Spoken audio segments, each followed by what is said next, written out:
What's up? What's up? What's up? It's your boy Domuto. We're back with another video today watching What If Bardock Raised Kakarot, Part 7. The Stage of Time. We watched Part 7, Part 8 by Saiyan. And I'm ready to watch. I'm ready to check it out, man. I think, what the hell? They watching Brody last time. And yeah, let's get into it. Vegeta and Nappa immediately have a new goal in mind. They've become Super Saiyans, but Bruh. it appears that's still not enough. They don't know what it is about these other 5 Saiyans, but somehow their power keeps increasing by the day. They continuously break their limits and defeat even stronger foes than the last. Vegeta thought he was at the peak of Saiyan performance, but multiple times that was proven wrong. There's always someone stronger out there. They'll find a way to truly surpass this family once and for all. And not just with the Super Saiyan, with something else. They'll go even beyond Super Saiyan. They'll find a power beyond that. Although he does have to admire how quickly they've grown. They truly have the resolve of Saiyan warriors. He's especially surprised in Raditz, someone who was once the weakest in his group, who is now showing much more promise than before. But Vegeta and Nappa still believe it's best to go on their own, just like they were before. And as for Bardock and family, well, they're just gonna return back to Yardrat. They do kind of want to explore the universe though. Yardrat is nice, it's peaceful there, and they know the planet well, they've lived there for so long. But they kind of feel like they can go to other places.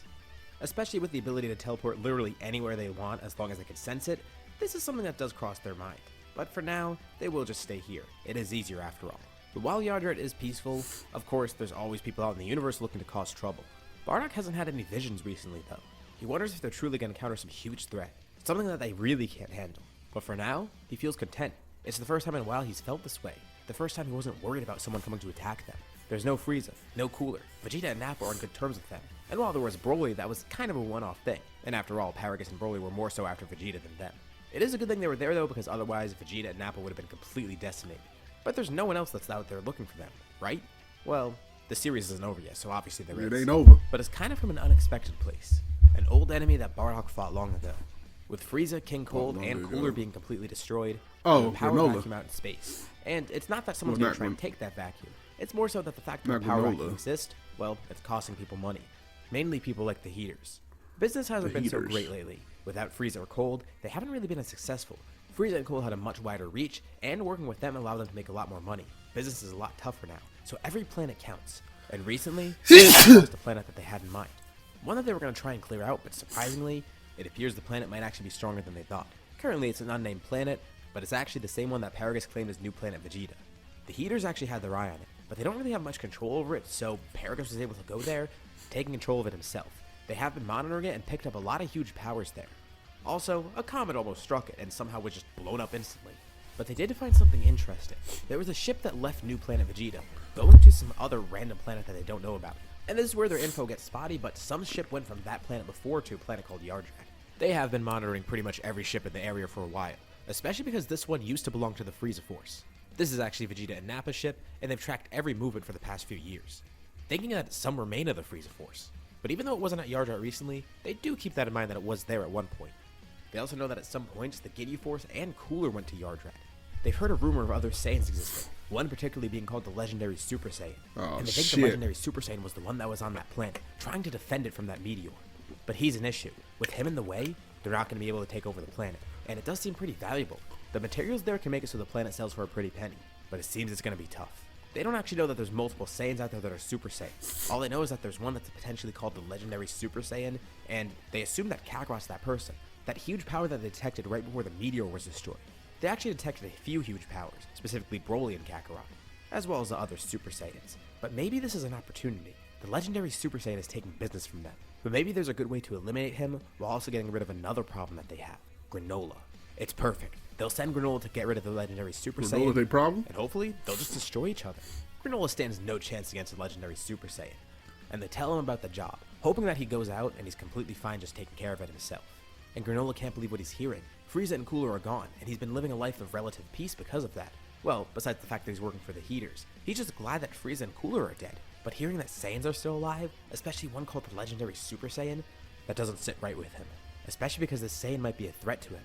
He has access to space travel apparently, and with him going between planets, maybe he's a mercenary as well. He's apparently on some planet called Yardrat now. But Granola's gonna need more power to fight him. He might be walking into certain death by going just now. But thankfully, he has the perfect tool to help him. He has Planet Cereal's Dragon Balls. He has to be stronger than the legendary Super Saiyan, asking for power far beyond that. He can use this to finally get rid of the Saiyans.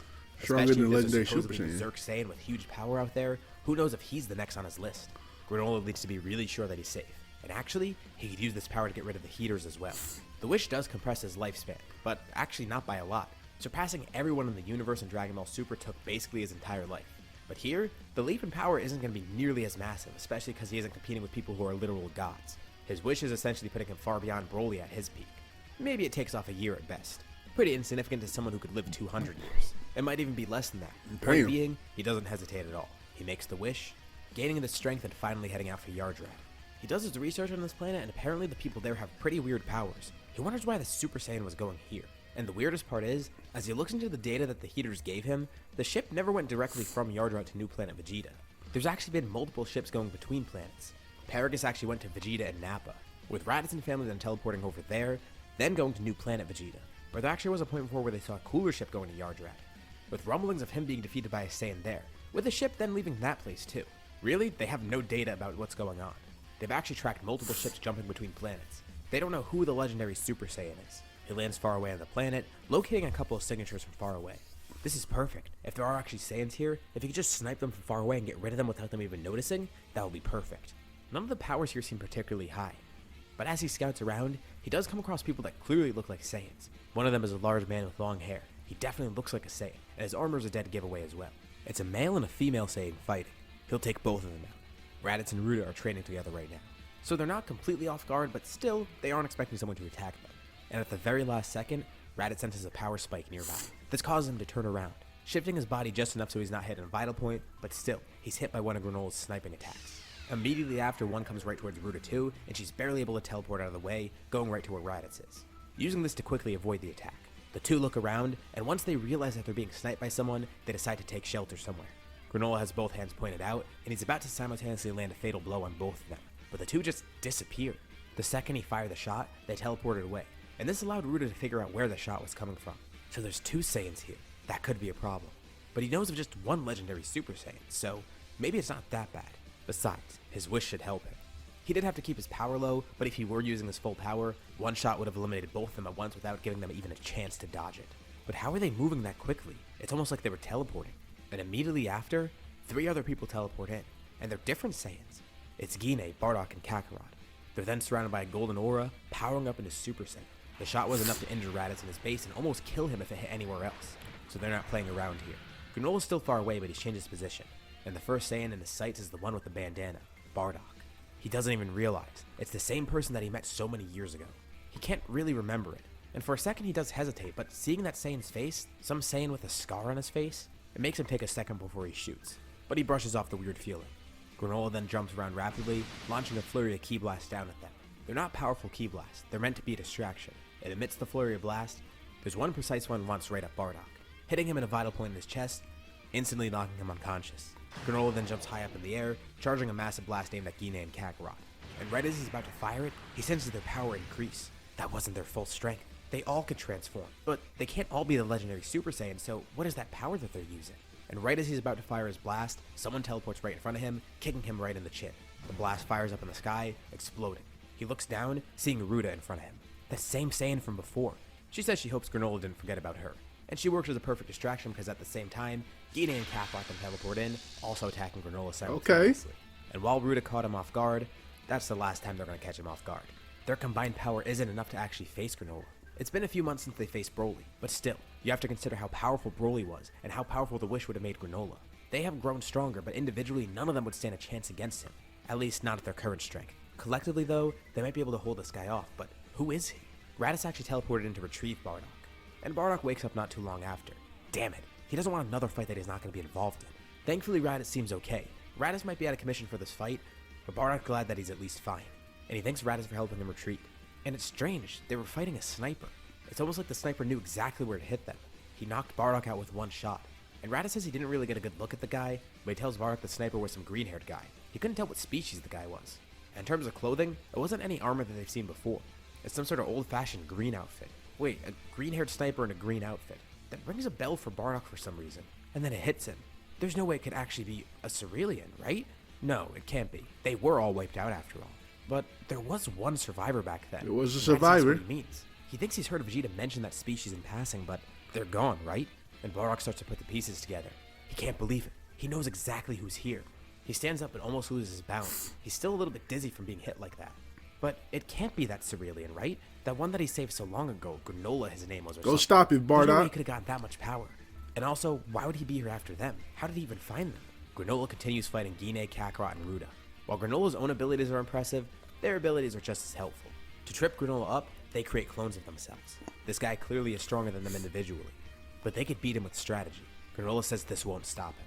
He came here to destroy the legendary Super Saiyan, and it doesn't matter if there's a few of them. He'll get rid of them all. He focuses, trying to not get phased by all their different strategies. First, he locks onto Ruda, and with one single strike, he knocks her completely unconscious. This is going to make things a lot easier. Now it's a 2v1.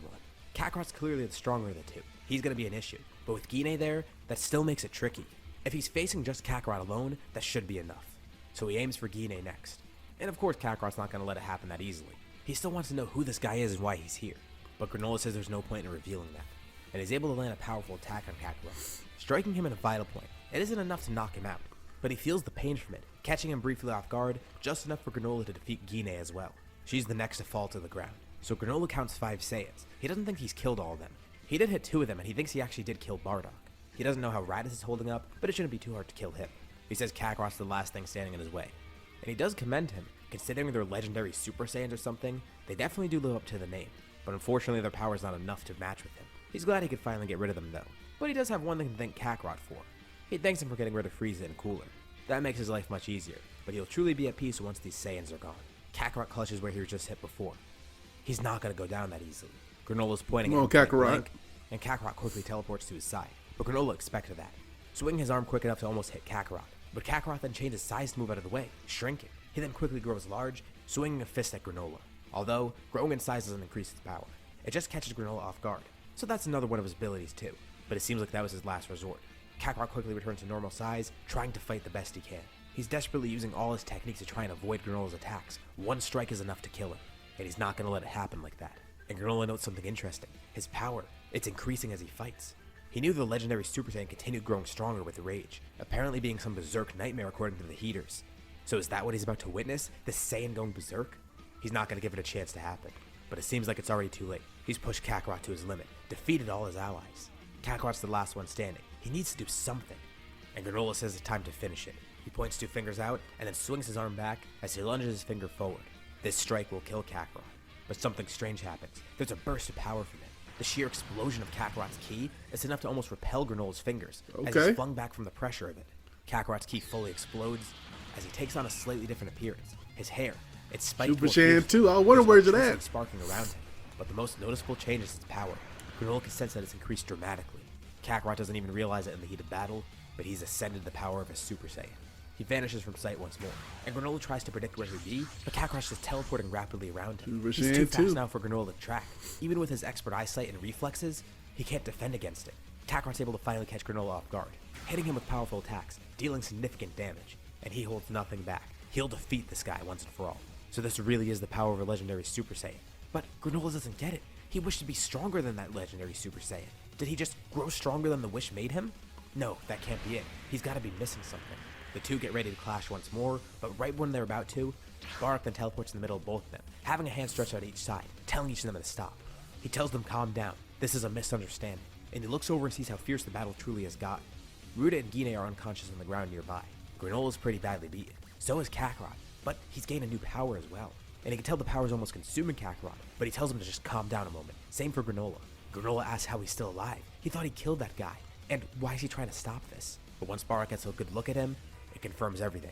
It's exactly like he thought. This is the Cerulean he saved so long ago. Wait, what does he mean? And he asks Granola, doesn't he remember? Back when the Saiyans originally attacked the planet, Bardock was there. He was there with Granola, his mother, and Manaido. He fought against the Heaters, and Granola could barely recall it, but that does sound familiar, and he knows the name of his mother and Manaido. But this isn't making your sense. ass, boy. Bardock could tell. He said something correct. Yeah, Manaido. Ask him. He remembers Manaido survived. If Granola truly doesn't believe them, he could ask Manaido. And Kakarot's just as confused too.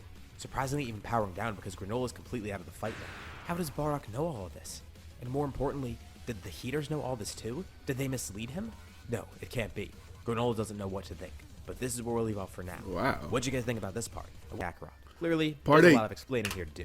Mostly on Granola's part, though. He's Radish fully destiny. trusting, and he barely does remember Bardock after all. But he's starting to put the pieces together, and not just that, Bardock knows about them. He knew his name, where he's from, he knew what happened there. He knows about the heaters and everything. It makes too much sense to not be true. And they also learn of how Granola got so powerful. This is the first time that they actually hear about the Dragon Balls, too. Bardock does feel like he remembers something about Monito making a wish, though, but he can't quite put his finger on what it was. There's something that you collect, and then you could summon a dragon and make whatever wish you want. But clearly Granolas are pretty dangerous. He did have to give up some of his lifespan for it, but considering he could live almost 200 years, it's not really too big of a deal for him. It makes everyone wonder what the Dragon Balls are actually truly capable of. There has been rumors about them, some sort of wish orbs or whatever, but that's kind of besides the point right now. Bardock knows that the heaters are still out there according to what Granola's saying, and he kind of wants to put a stop to that, especially because they could still be an issue. Yeah, they got rid of Frieza and Cooler and all, but someone's going to want to have to fill that power vacuum, right? And that means it might be the heaters. And Granola's going to bring them back to Cereal to finally end this. They clearly want to get rid of the heaters as well. And Granola could see the flaws in his thoughts. He was clearly misled. These Saiyans aren't the ones he's supposed to be attacking. The legendary Super Saiyan is dead and they actually killed him. They also killed Frieza, and they killed Cooler too. They're not his enemies. If anything, they should be his allies. They need to get back to Planet Cereal as quick as possible. They don't know what's going on there with the heaters. Unfortunately, they can't sense anything over there. Granola points them in a vague direction for where it might be, but there's no powers to be sensed there. Looks like they're gonna have to go the old-fashioned way, getting on Granola's spaceship, being taken over there. But mid-flight, Bardock then suddenly senses a huge burst of power, seemingly in the direction of Cereal. And Granola recognizes the energy that goes along with it, that it feels like Gas's power, but different somehow. He doesn't know what happened, but it can't be good. Bardock can't recognize it because he didn't know how to extend his ki back then. But that was the same person he fought so long ago. He defeated Gas once, and he'll defeat him again. He tells Granola to grab onto him, as everyone then teleports over to Planet Cereal, with the ship being set on autopilot. They arrive there right away. The sky is dark, but the darkness is dissipating. And they see the heaters standing there with Gas. As the Dragon Balls shoot up in the air, then spread.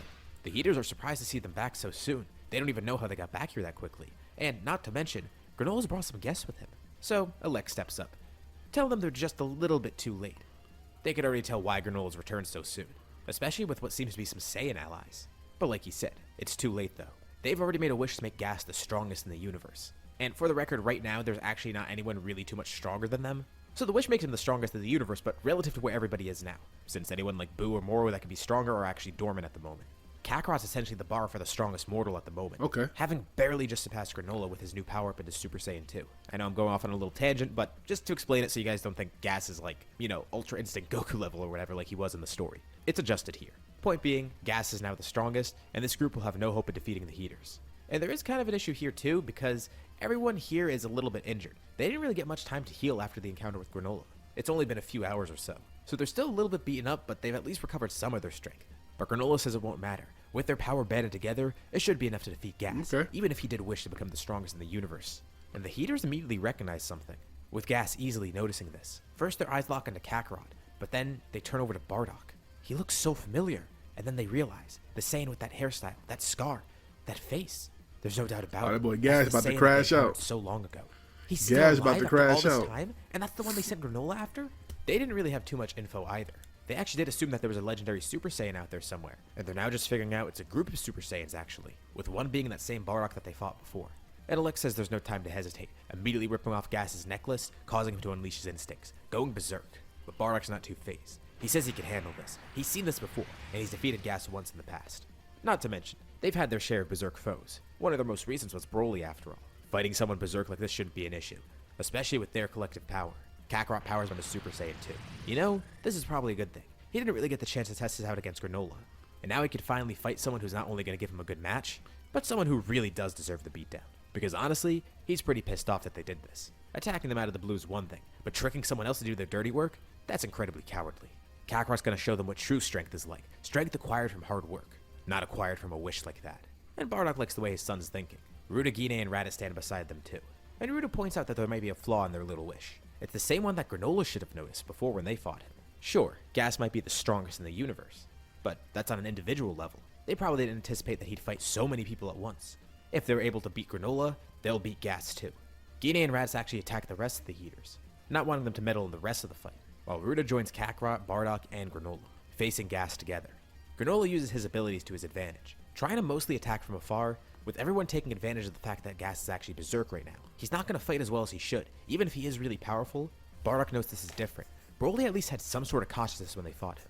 His power was ever growing, and while he was berserk, he kind of did know what he was doing at least. Gas, on the other hand, is completely berserk. This will really work towards their advantage. Okay. And with a combined effort from all of them, they're actually able to defeat Gas, especially once Raditz and Gine join back in, giving them even more of an advantage. I like this. I like this right here. I'll Put in this one before he truly becomes a big threat. Alex, the last one left, pretty badly beaten up by Raditz and Gine. Granola stands above him, pointing down at him as he charges a blast. He knew the heaters were bad news, but didn't think they would stoop to this level. At least he could finally be rid of them and finally live in peace.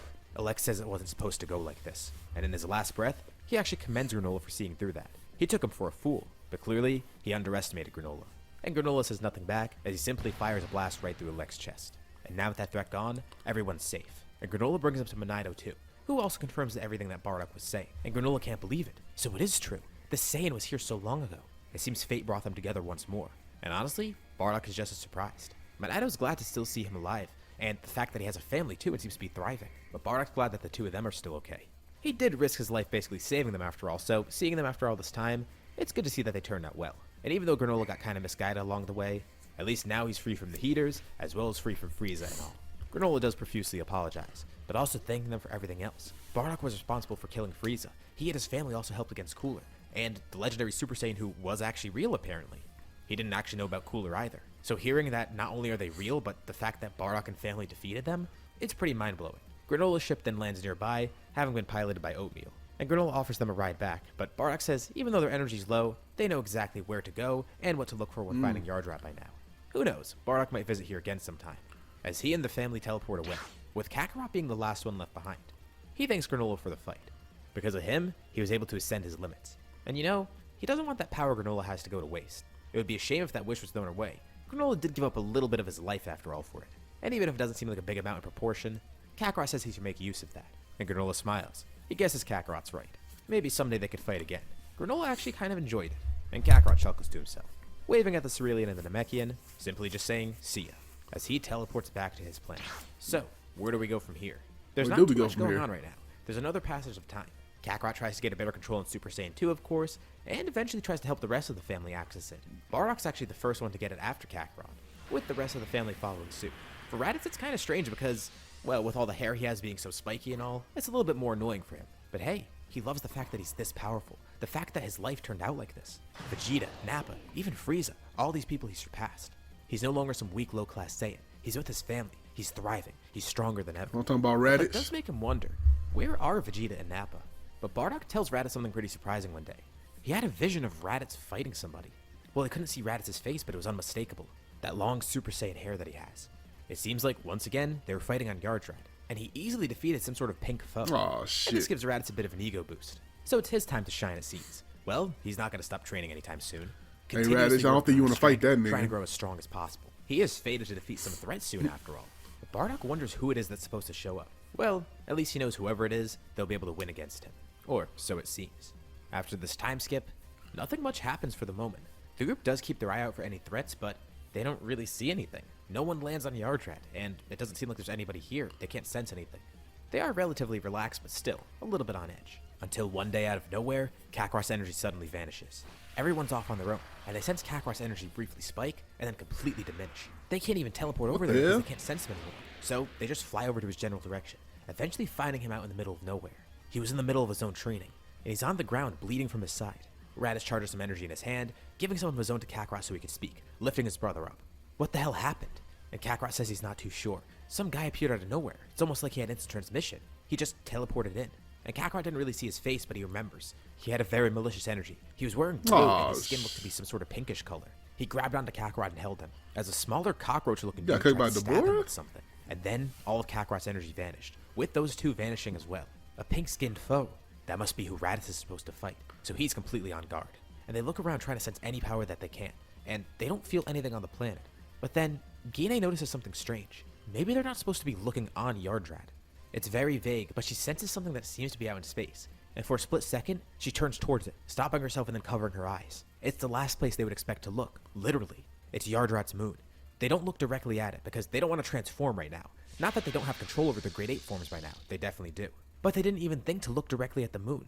But now that they're facing this direction, with their eyes covered of course, they can sense that the energy is coming right from there. Someone's on Yardrat's moon. Okay, that's an issue because first of all, if their enemy descends from up there, they can't look directly at them, unless they want to become a giant target and turn into great apes. But not just that, it's not like they could teleport there either, because how are they supposed to breathe on the moon? They're confused because why was Kakarot's energy stolen, and how? But suddenly the energy on the moon disappears, spiking nearby once more. Raditz is then grabbed, and they clearly see who's doing it. There's a tall, demonic-looking man, and a smaller guy. The smaller guy stabs Raditz, taking his energy and then disappearing, with the pink man standing behind. And this makes Bardock kind of panic a bit. Raditz was supposed to be their key to defeating them. Well, maybe one of the others can do it too, but he foresaw Raditz doing it, and now he's out of commission. His energy's completely gone. But whatever. Bardock, y'all let me just sneak y'all like that? That's crazy. They'll defeat this guy easily. And the man introduces himself as Deborah, and he's ready to fight. Ready to lay his life on the line for Babidi. And this fight does give Babidi a little bit more energy.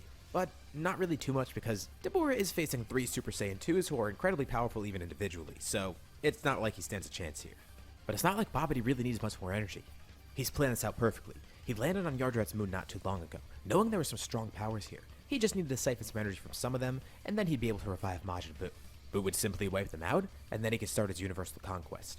Immediately after the group defeats Deborah, they sense a powerful malicious energy spike, in the same direction as the moon. But this time, Babidi doesn't teleport in. They sent someone descending from above. They do feel Babidi's energy, but also someone else. That same strong energy they felt from before. The ground shakes as he lands.